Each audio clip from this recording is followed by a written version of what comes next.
Stove on பண்ணி pan வச்சு அதில் தேவையான அளவுக்கு ஆயில் சேர்த்துக்கோங்க.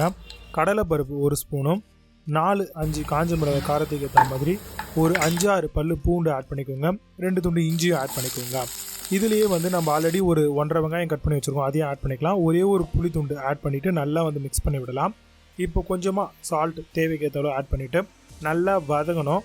நல்லா வதங்கினதுக்கப்புறம் அதை ஒரு மிக்ஸி ஜாரில் ட்ரான்ஸ்ஃபர் பண்ணிக்கோங்க. இந்த டைமில் இதை மூடிட்டு நம்ம நல்லா வந்து அரைச்சி பேஸ்ட்டாக எடுத்துக்கலாம். தேவைக்கு தண்ணி தேவைப்பட்டுச்சு அப்படின்னா கொஞ்சமாக ஆட் பண்ணி திரும்பவும் வந்து நல்லா பேஸ்ட்டாக வந்து அரைச்சி எடுத்து வச்சுக்கோங்க. இந்த அளவுக்கு இருந்தால் போதுமானது. இப்போது கடாய் வச்சு கொஞ்சமாக ஆயில் சேர்த்துட்டு அதில் 1 ஸ்பூன் அளவுக்கு கடுகு ஆட் பண்ணிவிட்டு நம்ம அரைச்சி வச்சுருக்கக்கூடிய சட்னி ஆட் பண்ணி நல்லா வந்து மிக்ஸ் பண்ணி விடுங்க. கொஞ்சோண்டு கொத்தமல்லி ஆட் பண்ணி ஃபைனலாக நீங்கள் ஸ்டவ் ஆஃப் பண்ணிக்கோங்க. மிக்ஸ் பண்ணி விட்டுட்டு நீங்கள் சர்வ் பண்ணுங்கள். சூப்பரான fried onion chutney recipe ready. கண்டிப்பாக ட்ரை பண்ணி பாருங்கள்.